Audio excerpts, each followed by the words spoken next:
Hey y'all, it's Amanda, and today we're going to be continuing on with our beginner gardening series. Specifically, we are on video number 6, Why Seedlings Fail and How to Fix It. Okay, so if you've been following along with the beginner gardening series, last time we were talking about starting seeds inside and all that beginner stuff for you. And so now we're going to be talking about, the kind of idea that it's after you have germinated your seedlings and how to continue taking care of them. Seedling failure is incredibly common. So I do want to make sure I throw that out. Not everybody has success all the time. Most people don't have success all the time.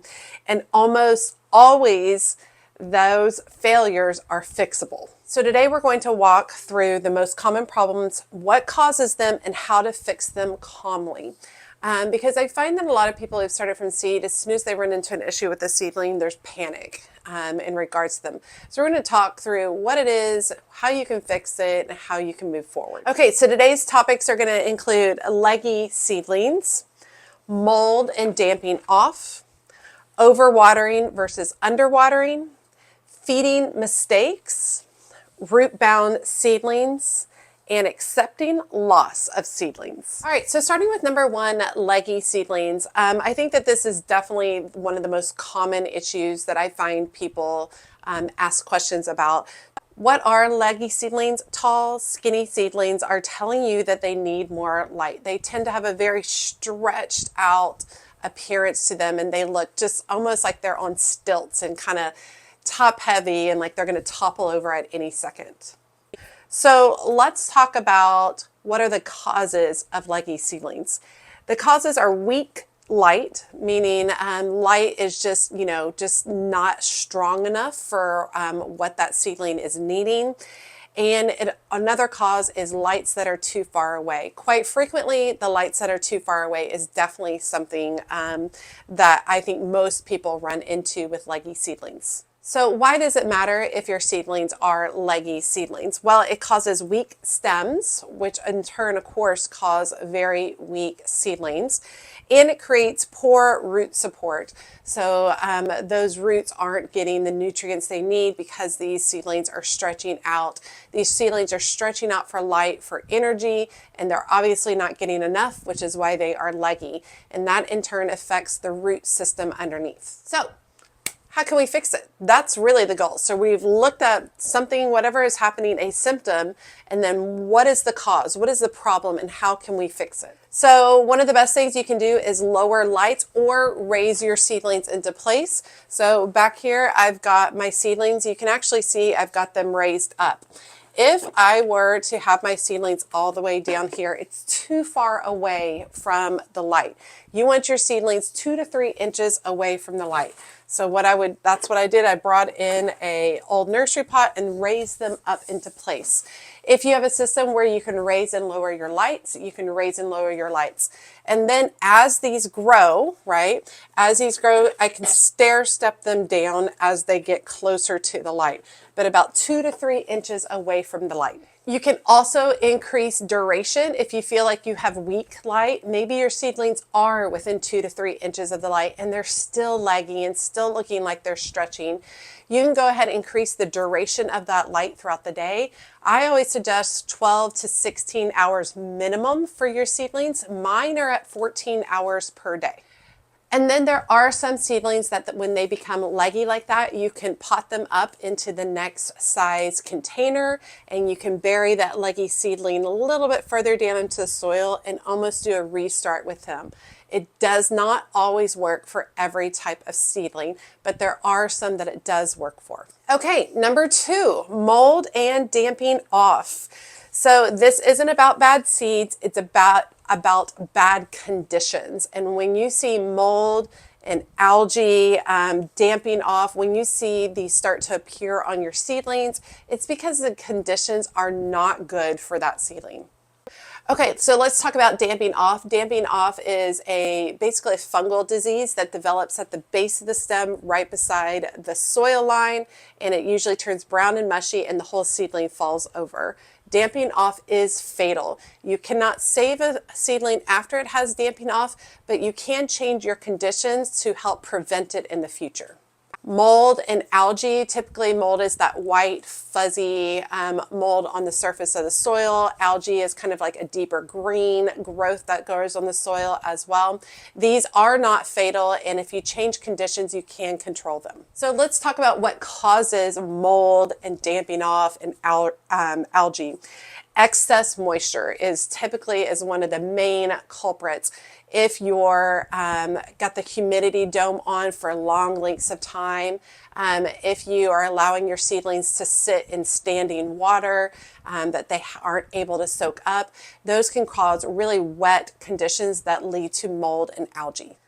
Poor airflow. This is the number one thing that I struggle with in my grow room is airflow. And airflow is so incredibly important and literally the unsung hero in seedling care. So having airflow moving really well throughout your space is incredibly important. Okay, so how can we prevent the mold and damping off and algae? We want to remove domes as soon as the seeds have germinated. You want to remove the dome and allow better airflow throughout your seedling, as well as the opportunity for water to evaporate. You also want to bottom water your seedlings. So whenever you're coming in with a seedling tray like this, you don't want to water from the top. You want to lift up your tray, put the water in the bottom, and then put it back on top. Then you don't have excess water sitting on the surface of the soil. You also want to improve ventilation. I like to utilize an oscillating fan a couple of feet away from my seedlings. I like to keep it at the lowest setting, and it runs all the time. So it's constantly running in the space, just moving the air slightly, and that airflow makes a massive difference in regards to damping off, in regards to mold and algae. Basically, it helps reduce the humidity in the air, and then it really helps strengthen your seedlings as they're kind of getting a little workout with the airflow. Okay, going on to number 3, overwatering versus underwatering. So I get a lot of questions of, how often should I water my seedlings and how much water should I put my seedlings? And I always have to say, it really depends on your conditions. It's incredibly important. What works for me in this space is not going to work for you necessarily in your space. Roots need oxygen to survive, and if they are just sitting in pools of water, they can literally drown. So what we want to teach today, we want to talk about overwatering symptoms. Like, how can you tell if your seedling is overwatered? You're going to see yellowing on the leaves, and you're going to see wilting in the wet soil, wilting leaves in the wet soil. And the wilting leaves are going to be very soft and saturated leaves. They're not going to be dried leaves. Underwatering symptoms, you're going to see dry, brittle leaves. That's really a sign of underwatering. So how do we fix this? You always want to check your soil prior to watering. You need to be touching your soil, touching the top layer of the soil. Is the soil dry?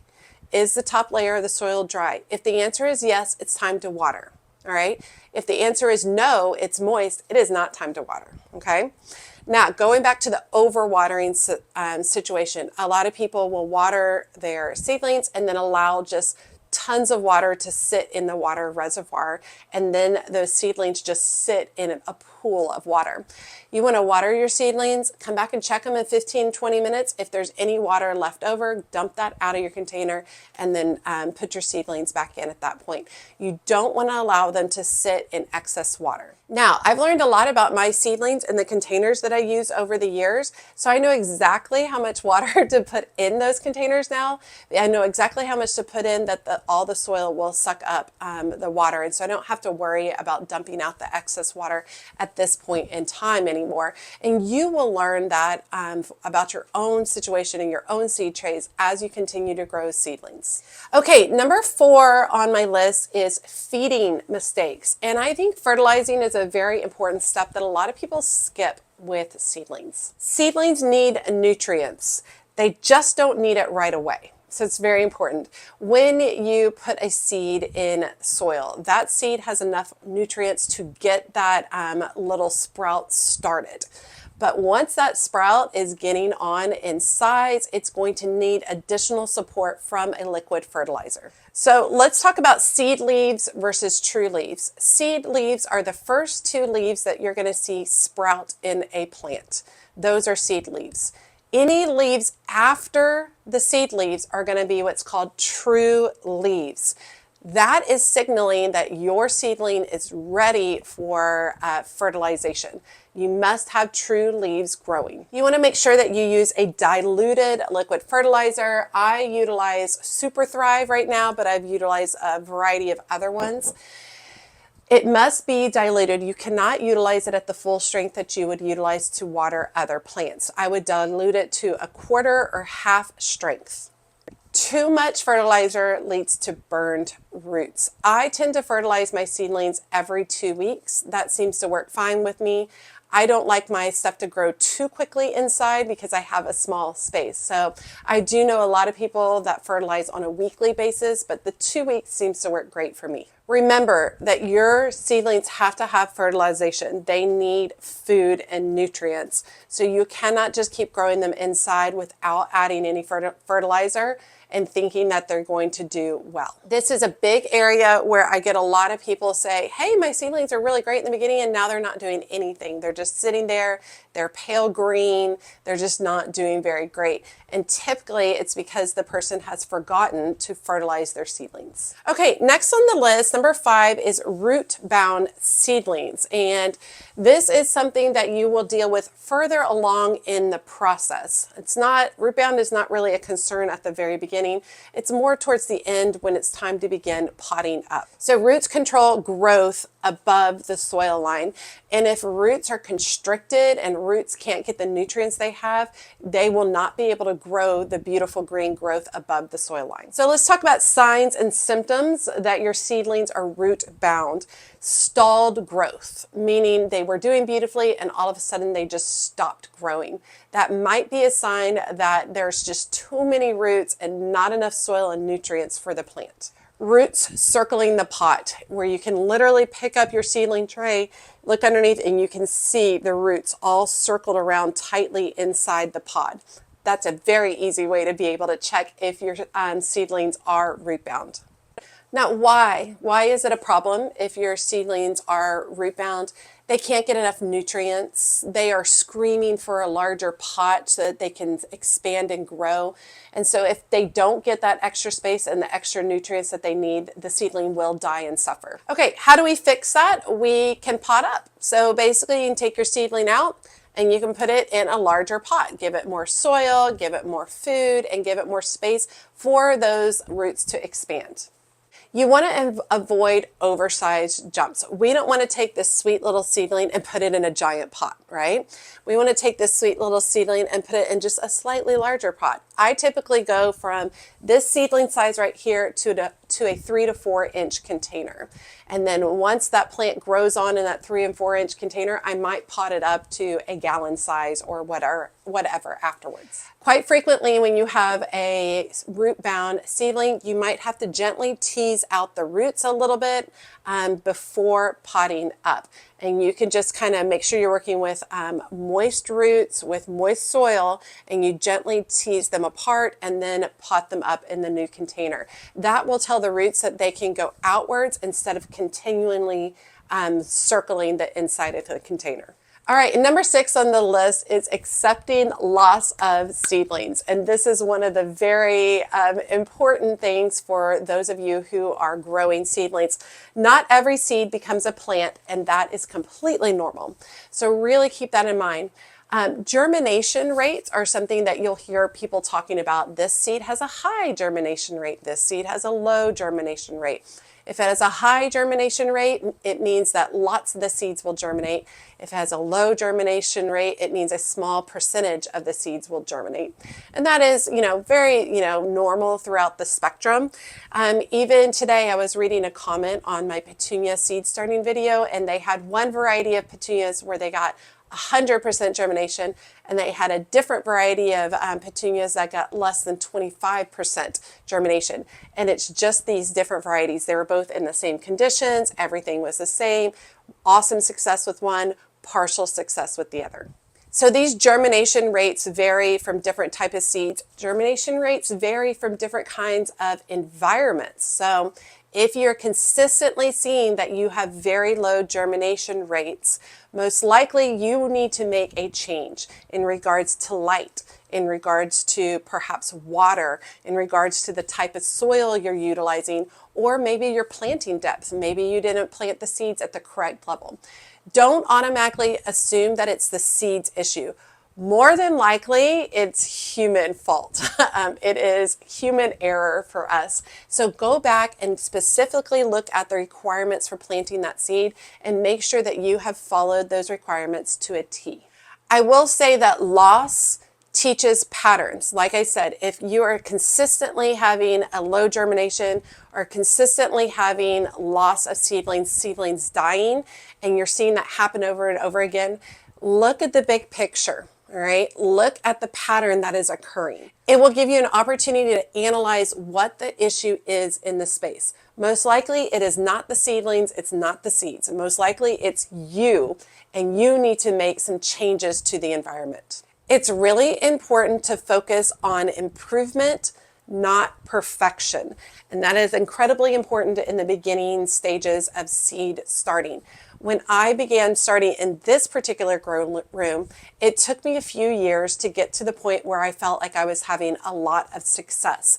And that's because I had to learn my environment in here. I needed to learn how much water needed to be applied, what soils worked best for me, do these seed trays work for me? And I made little changes throughout until I got to a point where I felt very successful.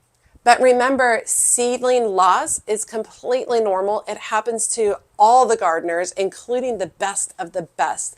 The best of the best lose seedlings all the time. And I quite frequently say the best gardeners have lost the most plants. They've killed the most plants, they've killed the most seedlings. But remember, all of those losses teach you a lesson along the way and allow you to make changes and become a better gardener. Seedling problems don't mean that you're bad at gardening, okay? That doesn't mean that at all. I quite frequently hear that I'm terrible at gardening. I can't grow any seeds. That doesn't mean that at all. It means you are learning, all right? You are learning and you are making changes and you are adapting to what your seeds need in your space. And knowing that some of these basics here, why seedlings fail and how to fix it, is super important. It might seem super basic to go through all of these as a beginner gardener, but these are the problems that stand out the most, and these are the problems that you're most likely to run into. So you can reference this video with whatever your issue is and make that change in order to fix that seedling in the future. Okay, I hope you guys enjoyed today's video. Short and simple for beginner gardening. I am enjoying going through this beginner gardener series. This video is a part of a 14 video series that I started at the beginning of January and should be wrapping up mid February. So this is video 6. Video 7 will be coming out later this week. Video 7 is direct sowing explained, what works, what doesn't, and why. So we are going through all the seed starting processes right now, which is very exciting. And then after that, we only have 5 more videos in the beginner gardening series, which is crazy to me. Now, I do have, in my Patreon community, you can go and join for free if you'd like. And in there, I do have a seed starting issues chart that you can look at and a seed starting care checklist. If you would like to download those and have those within your grow room, and you can join for free and get access to those too. However, you can also become a certified Mad Gardener within my Patreon community, and that gives you access to everything in the Patreon community, including lives, exclusive videos. I just uploaded another exclusive video this week for my patrons, group chats, photo sharing, and direct messaging to me so that I can answer your questions. All right, you all, as always, she's a Mad Gardener or a decorator or anything else that she wants to be. Thanks, y'all.